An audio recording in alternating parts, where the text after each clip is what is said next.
I just see that you all might be knowing that factor impacting variability, the variability has to be very low. So the bulk characteristics, stability analysis, solubility analysis, chemical characteristics, biological properties, these entire things should be a part of literature search, learning, and we must have all the details about the API, the bulk with respect to particle size, surface area, polymorphism, crystallinity, hygroscopicity, flow property, and bulk density, compressibility, drug excipient compatibility, electrostatic charges. All these things need to be studied during development, and it takes a lot of time to get all these data. Hence, there's no shortcut allowed uh, in the development, and scientists should take a precaution to see that he has got all available knowledge on the bulk characteristics, stability analysis, solubility analysis, chemical characteristics, and biological properties. Factors impacting variability: identify factors that contribute to variability and define work process space that reduce variability. Critical material attribute is something which is very, very important for R&D scientists to understand that the, the variability it's in the product may be somewhere 30 to 40% because of the material attributes. Hence, the consistent quality of material which is to be supplied during R&D and and the manufacturing has to be assured by developing a supplier qualification, developing a system of supplier qualification. I have seen many times that the material supplied in the R&D found to be the most uh, purer form or the most compliant to all the requirement. However, when it comes to the manufacturing side, the scale is increased and the material supplied in the manufacturing side is not having the same material attributes what is supplied during the development. The entire process of your development, entire time taken by the scientists to design a product, build quality into the product during the development go waste if the material attributes in the manufacturing side is not having the same attributes what is being supplied in the R&D section. So it's important that we have to have a system to develop a vendor and see that he supply consistent quality of material, especially in case of the new products or where the suppliers are very less or very critical APIs which are not available in the um, uh, market frequently. Appropriate and well characteristic qualified equipments are important. Is here I would like to say that the equipment used in the R&D should have the same principle, whereas which is there in the manufacturing side.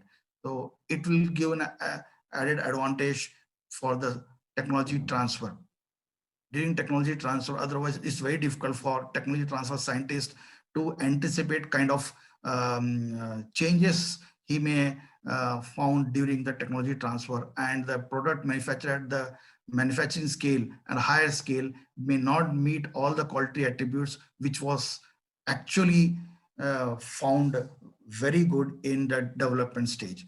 So always there is a hitch in the manufacturing versus R&D. There's always uh, I seen an argument that it was working in R&D, it is not working in the manufacturing, hence the manufacturing, there is a problem with the manufacturing. But in fact, it's important to understand that whatever equipment we are using in the R&D should have the same principle. I will touch upon the smooth technology transfer, some of the scale of factors which has to be considered during technology transfer. Critical process parameter affecting product and drug quality, fluid uptake in granulation, needing another uh, bed temperature, spray rate pattern, in coat, pattern coating process and fluid bed granulation. These all data need to be generated at R&D level, and the scale up factor need to be applied to these things to understand how it will be impacting the product quality attributes in the manufacturing section. Robust analytical method, discriminative media can can detect deviation from the QTPP due to change the material, equipment, or the process. So the method should be um, capable of detecting the changes in the material and equipment and process. The method should be so robust so that any change in the material, equipment, or the process should get reflected in the analytical method. Factor impacting variability, you might be aware of that. I'm just touching on this some few slides. Particle size, surface area, which have directly impact on the dissolution rate, viability, content uniformity, taste, texture, color, stability, and moreover, the flow property and sedimentation rate are also affected by this. Effect of drug formulation, the part, you know that particle size, if it decrease, surface area increase, and solubility and dissolution rates are directly impacted by the particle size. So crystallinity, crystal habits, and internal structure of the drug can affect bulk and physiochemical properties, which range from flowability to chemical stability. Habit is the description of outer appearance of the crystal, whereas internal structure is molecular range within the solid. Point here I want to bring to all of you that the critical material attributes plays a major role in the development, and this is something which have to be very clearly defined during development. And once you fix the vendor, once you fix the vendor, and then you are very difficult for change the vendor, and there is a major change considering the vendor change or the materials supplier change. So it's important that the vendor qualification has to be most utmost important, and the R&D scientist should evaluate the vendor, a material attribute, and supplier who can supply quality material. Since amorphous form are usually for high thermodynamic energy than crystalline form, solubility as well as resolutions are generally greater. In terms of hydrates and anhydrous compound, hydrate compound is less soluble than the anhydrous compound. Conversion of an anhydrous compound to hydrate compound within the dosage form may reduce the dissolution rate and extent of drugs absorption. Hence, the environmental conditions need to be very clearly defined for to avoid the conversion of any anhydrous compound to hydrate compound. Polymorphism and hygroscopicity is another factor which is impacting variability. So I'm just skipping this slide so we can go to further other slides.